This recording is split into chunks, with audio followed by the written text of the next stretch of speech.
Bonjour à tous, je me présente, je suis Bertrand Deschards, responsable développement et partenariat au sein de la BU Towerco à TDF. Et je suis ravi d'accueillir avec moi Sylvie Le Guyadère. Bonjour Bertrand. Donc moi je suis d'Atos et je suis en charge de la recherche et développement pour le service public et la défense et la mise en œuvre de plateformes digitales pour les gouvernements et les territoires.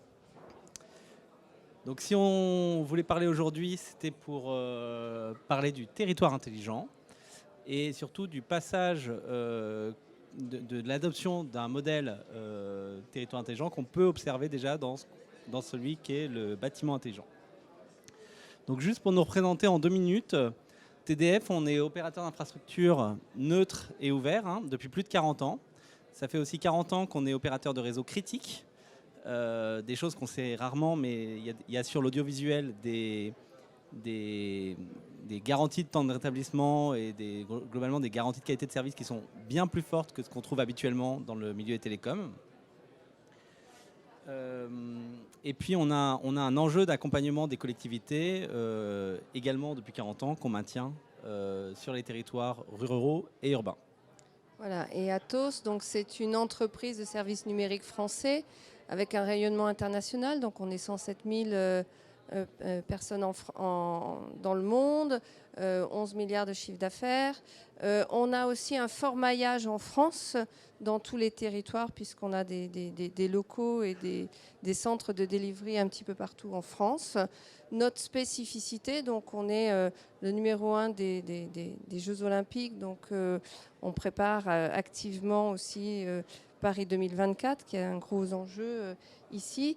Et puis on a une spécificité, on a acheté Bull il y a quelques années et donc on produit en France les seuls serveurs qui sont produits en Europe et qui sont de type HPC, des X86 qui sont maintenant bien pour tout ce qui est digitalisation et des nouvelles gammes de edge computer ou de serveurs d'encryption. Donc finalement, pourquoi est-ce qu'on voulait se faire parallèle avec le bâtiment intelligent? C'est que ici on est quand même au salon CIMI. Parler de bâtiment, ça parle à tout le monde. Donc ce qu'on a vu, pour faire un bref résumé, le bâtiment connecté au départ, c'était l'avènement de la GTC. La GTC, c'était très simple. C'était un certain nombre d'informations qui remontaient à une direction centrale. On a vu après l'avènement de la GTB. Donc la GTB, c'était des fonctions davantage monitorées, on va dire, à distance. Depuis toujours cette fonction centrale, mais toujours dans un système fermé.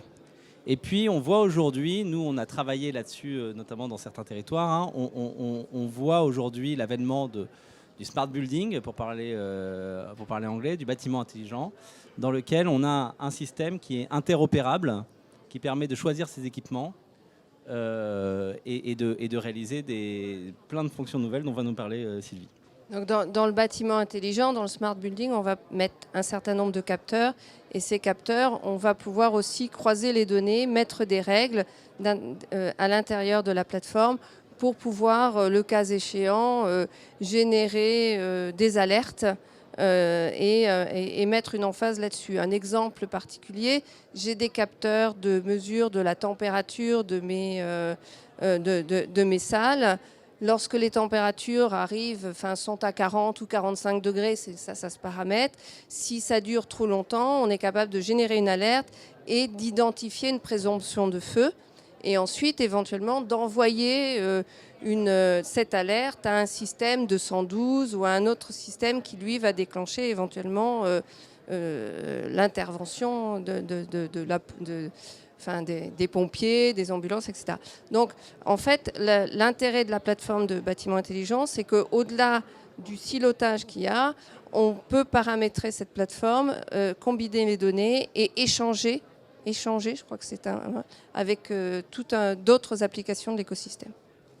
Voilà, et donc on voulait reparler de ça parce que finalement, le modèle qu'on présente aujourd'hui pour la ville intelligente, c'est exactement le même, c'est juste qu'on a transposé ces mêmes principes au principe de la ville ou du territoire d'ailleurs de demain, puisque on réfléchit également aujourd'hui à des démarches plutôt départementales, voire régionales dans certains cas. Alors, très rapidement, le territoire intelligent, j'ai mis quelques bulles ici, juste pour rappeler, je ne vais pas tous les citer, mais l'éclairage, la gestion des déchets, etc. L'objectif n'est pas forcément de rentrer dans chaque usage, mais aujourd'hui, les usages sont extrêmement nombreux. Et en réalité, il m'aurait fallu 150 bulles si j'avais voulu le faire de manière exhaustive. Et j'aurais oublié les 150 bulles qui vont être inventées dans les 5 à 10 prochaines années. Ce qu'on veut vous dire, c'est que chaque usage repose systématiquement sur une architecture. Et cette architecture, il y a d'abord les infrastructures, en premier lieu, sur lesquelles on va mettre un certain nombre d'équipements. Donc les infrastructures, mobilier urbain par exemple, sur lesquelles on va mettre un certain nombre d'équipements. Ces équipements, ils vont communiquer grâce à des réseaux. Ils vont communiquer avec une plateforme de données. Et là, je passe la main à Sylvie, puisqu'on rentre dans le métier d'Atos. Donc la plateforme de données, c'est quoi? C'est à la fois une plateforme IoT qui permet de capturer toutes les données du territoire. Donc les données du territoire, c'est quoi? Ça vient de capteurs, ça vient de serveurs Edge. Si vous mettez serveur Edge pour regarder les incivilités qui se passent dans les rues, etc. Et on peut récupérer un certain nombre d'informations comme ça. Ça vient des open data qui sont installés sur votre territoire, notamment pour mesurer la qualité de l'air ou pour mesurer aussi la mobilité, par exemple, des transports urbains. Mais voilà, donc on intègre et ça vient aussi d'applications existantes. Donc les applications qui existent déjà dans la collectivité et qui font sens, dont on importe les datas pour les combiner avec d'autres éléments, ou des applications de type imagerie satellitaire qui permettent de faire des analyses complémentaires pour affiner les décisions et les politiques des collectivités. Et cette plateforme, elle est aussi une plateforme d'échange parce qu'on promue l'interopérabilité. L'interopérabilité est très très importante. Et nous, on a de la standardisation dessus. On utilise le modèle FIWARE, qui est un modèle européen de standardisation, qui permet de cataloguer les données. Donc toutes les données qui sont rentrées, quelle que soit leur source, sont pensées à cette moulinette de standardisation. Et donc ça nous permet une meilleure agrégation de ces données. Et en zone transverse, on est aussi sur de la sécurité puisqu'on respecte toute la partie RGPD. Et en fonction des données ou des cas d'usage qu'on met dans la plateforme, on peut donner aussi un niveau de sécurité qui va être différent et renforcer cette sécurité en fonction de ce qu'on veut faire. Voilà. Et donc cette plateforme, elle existe, elle est un layer. Et sur cette plateforme, on met l'ensemble des usages et des cas d'usage de la collectivité qu'elle veut. Les 150 bulles de Bertrand se retrouvent au travers des cas d'usage ou des familles de cas d'usage que la plateforme peut aller. Et nous, l'objectif, c'est que cette plateforme, elle soit le centre nerveux de l'exploitation de la data des collectivités. Voilà, le message aussi ici à retenir, c'est bien sûr que au-delà de la plateforme qui est extrêmement importante et qui est cœur dans n'importe quel projet demain de territoire intelligent, la fonction réseau, la fonction infrastructure ne doit pas être oubliée. Aujourd'hui, beaucoup considèrent ça comme une commodité. C'est, selon nous, alors TDF, une erreur à ne pas faire pour éviter d'une part de multiplier les capteurs sans forcément qu'il y ait une mutualisation et donc du coup d'avoir des effets sapin de Noël, on va dire, sur un certain nombre d'infrastructures. Et d'autre part, de permettre une parfaite intégration paysagère, c'est notre métier, hein, et une non-duplication des réseaux. Là, on va reparler plutôt de problématiques environnementales et économiques, accessoirement. Donc, finalement, le modèle qu'on propose, il est assez simple. Aujourd'hui, la manière dont on a vu les premières expérimentations, on va dire, en termes de bâtiments intelligents, c'est souvent qu'on traite une verticale d'un bout à l'autre. Donc, par exemple, je vais donner un exemple, l'éclairage intelligent. Et sur l'éclairage intelligent, on va demander à une personne de fournir l'infrastructure, les réseaux, la plateforme de données, les applicatifs métiers, jusqu'au bout du service. C'est une démarche qui va en fait nécessairement entraîner le silotage des différents verticaux au sein de la ville. Après, vous êtes responsable au sein d'une collectivité des services numériques. Vous n'avez que deux solutions. Soit dans un deuxième silo, vous créez une deuxième architecture, c'est-à-dire de nouveau, vous réfléchissez à de nouvelles infrastructures, vous placez un deuxième réseau parallèle, par exemple, vous créez deux réseaux LoRa parallèles, vous remettez une nouvelle plateforme de données. C'est le cas 1. Soit vous confiez à votre premier délégataire, enfin si je peux utiliser le terme de délégataire, enfin la première personne qui est avec vous en marché, vous lui confiez cette deuxième verticale. Et donc, les deux solutions avec ce schéma de gauche que vous avez, c'est que quand vous êtes une collectivité, soit vous êtes loqué définitivement avec un seul acteur, soit vous avez une gestion non mutualisée de l'ensemble de votre politique intelligente et donc qui ne permet pas, on va dire, la sobriété numérique. Et le schéma qu'on propose est un schéma différent dans lequel, alors c'est pas très vendeur de dire aujourd'hui qu'on propose de ne pas faire du bout en bout, mais c'est l'enjeu, c'est de laisser finalement la partie métier aux gens dont c'est le métier, entre guillemets. Si je peux bien, on fait du bout en bout, mais on permet aussi aux collectivités de, par exemple, choisir dans leur écosystème de business, de leur territoire, des startups, des sociétés locales qui peuvent être intégrées dans la plateforme. Et je crois que ça, c'est clé parce que ça permet aussi au territoire de se développer, de s'appuyer sur leur business écosystème.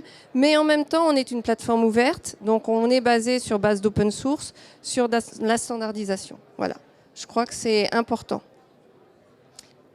Voilà, ça c'est vraiment le message important qu'on voulait passer aujourd'hui. Donc concrètement, le socle numérique, cette solution qu'on a basée, le socle numérique, en quoi elle consiste ? C'est très simple, c'est un certain nombre de supports sur lesquels nous, TDF, avec notre expérience de gestion d'infrastructures mutualisées, on va pouvoir travailler. Ces supports, ça peut être les supports de l'éclairage, différents types de mobilier urbain. On a testé, si vous êtes intéressé par venir voir sur notre stand là-bas, on vous parlera d'une antenne entièrement végétalisée qu'on a mis en place pour les cœurs de ville. Sur ces supports, on va mettre en place un certain nombre de... Alors j'ai mis capteurs, en fait c'est les équipements, il y a aussi les équipements réseau, il y a un certain nombre de fonctions qu'on va mettre là-dessus. Et puis on a les différents réseaux. Donc nous TDF, c'est notre métier d'opérer un certain nombre de réseaux, des réseaux LoRa, des réseaux Wi-Fi, des réseaux LTE privés, ce qu'on appelle parfois la PMR, par abus de langage, et des réseaux fibres. Et également d'héberger les réseaux 4G des opérateurs grand public et 5G demain. Et la suite, c'est là où on travaille en partenariat avec Atos, qui, eux, mettent en place la plateforme. Donc, je te laisse... Oui, en fait, la plateforme, c'est ce qu'on a dit depuis tout à l'heure.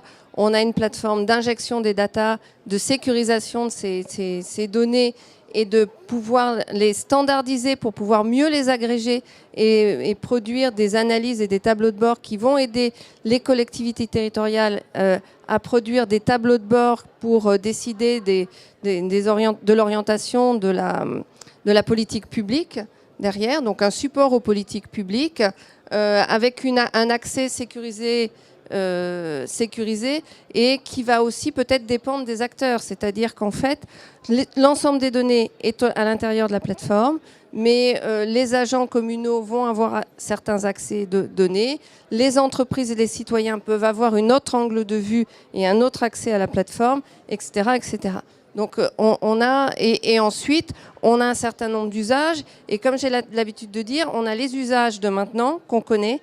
Et puis l'objectif, c'est que la plateforme permette de supporter ou de développer de manière, en travaillant ensemble, les cas d'usage de demain, notamment par exemple sur tout ce qui est atteinte à la transition écologique et numérique, puisque c'est le grand enjeu de maintenant. Si on veut, d'ici 2050, atteindre cette neutralité carbone, il faut s'y prendre maintenant. Voilà, et donc les quatre grandes forces de ce socle numérique, c'est d'abord qu'il y a une seule infrastructure, c'est très important, ou un seul gestionnaire en tout cas de l'infrastructure, une connectivité qui est résiliente. Nous aujourd'hui on opère l'ensemble de nos réseaux 24 heures sur 24, 7 jours sur 7, sans interruption. Une ouverture, comme on en parlait tout à l'heure, à l'ensemble des verticales métiers, et surtout une gestion et un traitement des données en propre. Il est très important de comprendre que cette plateforme, elle n'est pas propriétaire ni d'Atos ni de TDF. À la fin, elle est bien propriétaire de la collectivité. On développe tout ça pour le compte d'une collectivité. De la collectivité ou d'un groupe de collectivités. Parce que une plateforme comme ça peut coûter cher. Il faut aussi sécuriser les données. On a vu aussi que beaucoup de grosses collectivités avaient été attaquées dernièrement. Et donc, la mutualisation au travers de plusieurs collectivités qui s'associeraient pour mettre en place une plateforme pourrait être intéressante. Donc, si je veux continuer, donc notre plateforme de données, elle est horizontale et interopérable, c'est-à-dire qu'elle est temps réel. On a l'historique des données, donc ça permet aussi d'agréger toutes ces données et d'en faire un petit peu des statistiques. On est bien sûr sécurisé et elle est un environnement, enfin, elle est comment dire, basée soit on-premise dans le data center d'une collectivité, mais aussi elle est basée sur les environnements cloud et l'environnement cloud est au choix de la collectivité. On a des partenariats avec certains, donc ça c'est à discuter en fonction d'eux. Et puis derrière, donc j'ai parlé de la spécialisation de l'IoT. On gère les capteurs de données, on sait gérer. On a mis en place aussi un système de ce que j'appelle de l'hypervision avancée. Quand vous avez 5 capteurs, vous allez pouvoir les gérer à la main. Quand vous avez des centaines de capteurs, parce que vous cumulez l'environnement, l'éclairage intelligent et plein d'autres capteurs, au niveau de la collectivité, l'idée c'est de regarder quel est le mode de fonctionnement standard de l'IoT et puis d'étudier son pattern et de générer une alerte sur ceux qui sortent de ce cadre qui a été défini, de manière à ce qu'un agent puisse éventuellement prendre les actions d'aller regarder spécifiquement sur ce capteur-là. Donc ça, on a mis en place toute la gestion des IoT et derrière, c'est vraiment conçu pour le territoire intelligent. 2 mots aussi sur la standardisation et les standards internationaux. On s'appuie sur les standards internationaux. Donc Feeware est au cœur. Donc il y a un context broker, un GSI qui permet l'interopérabilité et de faciliter un petit peu l'ensemble de ces API. Feeware, c'est une norme qui est sortie en 2011 sous l'égide de l'Europe et qui en ce moment regroupe 350 villes dans le monde. Voilà, et qui définit des standards pour le... On s'appuie ensuite sur d'autres standards. L'un d'autres des plus gros d'importance, c'est l'ITS, Intelligent Transport System, qui est le système de communication V2X, véhicule to véhicule, véhicule to infrastructure, que vous allez utiliser dans le cadre d'une mise en place temps réel de mobilité, et notamment si vous voulez exploiter la 5G. Bon. Finalement, la question, c'est la ville intelligente, c'est pour qui? C'est un schéma qui nous est important avec Sylvie. On en a déjà parlé un petit peu tout à l'heure. La question, c'est la question de finalement la taille du territoire et du besoin de regroupement de territoire. Aujourd'hui, il est certain que le territoire intelligent, petite ville par petite ville, ça va être extrêmement complexe. Et il y a un enjeu très clair à ce que des collectivités grandes puissent inclure dans leur stratégie un certain nombre de collectivités plus petites autour pour avoir finalement une démarche un peu globale. Je te laisse compléter là-dessus. Ce qui est important ici, c'est de se dire, c'est une politique des petits pas. L'objectif n'est pas de mettre toute la digitalisation ensemble, mais de choisir les priorités qui sont les priorités du territoire, et on peut fournir des aides à la décision pour vérifier par rapport à certaines choses. Mais ce qui est important aussi, c'est d'avoir une vision globale de ce qu'il y a. Donc moi, je suis en train de discuter avec certaines collectivités qui sont en train de préparer leur feuille de route numérique pour voir un petit peu par rapport aux problématiques du territoire, quelles sont les priorités à mettre en œuvre. Je crois que c'est important. Voilà, et finalement, que tirer de ça? Nous, TDF, et je pense que c'est pareil pour Atos, on est des entreprises d'ingénieurs. Donc on n'aime pas venir parler sur un nouveau sujet comme on commence à le faire depuis quelques semaines, quelques mois, sans l'avoir testé. Donc nous, ça fait 2 ans que ce socle numérique, finalement, on l'a mis en place à Vichy. C'était notre territoire d'expérimentation. Concrètement, comment est-ce qu'on l'a mis en place? D'abord, on a mis en place une solution de connectivité dans l'ensemble du cœur de réseau, puisqu'on a un réseau Wi-Fi sur l'ensemble du cœur de ville, dont l'objectif n'est pas tant la connectivité pour les habitants, puisque ça aujourd'hui c'est très bien apporté par les réseaux 4G, 5G des opérateurs grand public. L'objectif, il est davantage d'abord de récupérer des informations sur la mobilité de ces habitants, puisqu'on arrive à avoir des cartes de déplacement de tous les gens qui ont finalement le Wi-Fi allumé sur leur téléphone. Tout ça est RGPD compatible, bien entendu. Et également de pouvoir collecter demain un certain nombre d'éléments, de capteurs, etc., qui seront mis en place dans le programme Cœur de Ville. De la même manière, sur les bâtiments, on a mis en place, pour le coup, des réseaux LoRa, donc plus bas débit, qui permettent de remonter un certain nombre de capteurs. L'objectif, c'est d'économiser entre 10 et 15% des consommations de fluides, fluides eau, gaz, électricité, sur 2 sites pilotes qu'on a mis en place, le pôle universitaire et le stade aquatique. Ça représente des économies considérables. Il faut savoir que, comparé au coût, alors je ne peux pas vous donner évidemment tous les chiffres parce que tout ça est un peu... Mais le ROI est inférieur à... Enfin, il est constitué entre 6 mois et 1 an, à peu près.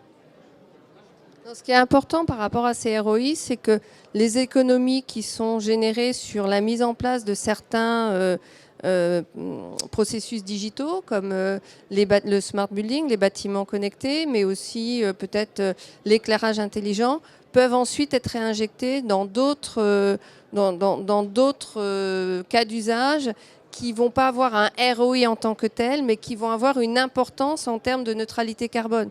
Je veux dire, la revégétation des zones, des zones chaudes, des hotspots, comme on dit, il n'y a pas forcément comme ça un ROI important. Par contre, il y a un ROI au niveau finance verte, au niveau de la manière dont le territoire va pouvoir être noté, perçu et de la qualité de vie qu'il amène aux citoyens. Donc je crois que c'est important aussi pour les collectivités de bien comprendre ça. Nous, notre plateforme, elle est basée sur open source, sur les données standardisées. Elle permet d'agréger l'ensemble des données. Donc au-delà du bâtiment intelligent, au-delà, donc ce qu'on a montré avec Vichy, c'est qu'on a finalement mis tout en œuvre pour Vichy au sein de cette plateforme. Et on continue maintenant à démontrer cette plateforme et à aller au-delà pour pouvoir discuter avec la ville de Vichy sur quels seraient les nouveaux investissements qui feraient sens, sur lesquels TDF peut aussi avoir un intérêt pour positionner certaines activités. Voilà, et de la même manière, il est très important aussi de préciser que le modèle, on l'a vraiment testé jusqu'au bout, c'est-à-dire que l'application métier, c'est-à-dire l'application de gestion du bâtiment intelligent a été fait avec un partenaire et ça aurait très bien pu être traité par n'importe quel autre partenaire. En l'occurrence, c'était un partenaire qui a très bien fait son travail, c'est H-Experience, et qui ont, eux, apporté toute une solution de gestion à l'échelle des bâtiments avec des préconisations sur les capteurs, des recherches de capteurs spécifiques pour des choses comme la trichloramine qui permettent de vérifier les taux de chlore dans l'air au sein du stade aquatique. Enfin, tout ça a été très important. On n'a pas, nous, pour objectif de remplacer ces sociétés qui sont spécialisées. Par contre, on a pour objectif de les agréger de manière à pouvoir combiner toutes les données qu'elles génèrent dans un seul et même repository qui puisse être combiné au travers cross-vertical et qui permettent de montrer au territoire un tableau de bord synthétique et générique des actions engagées sur la digitalisation du territoire. Voilà. Voilà un peu ce qu'on voulait vous présenter aujourd'hui. Je crois qu'il nous reste 2-3 minutes. Si par hasard il y a éventuellement une ou deux questions, n'hésitez pas. Sinon, on sera ravis de vous accueillir sur le stand de TDF à cet étage pour parler avec vous de solutions de territoire intelligent.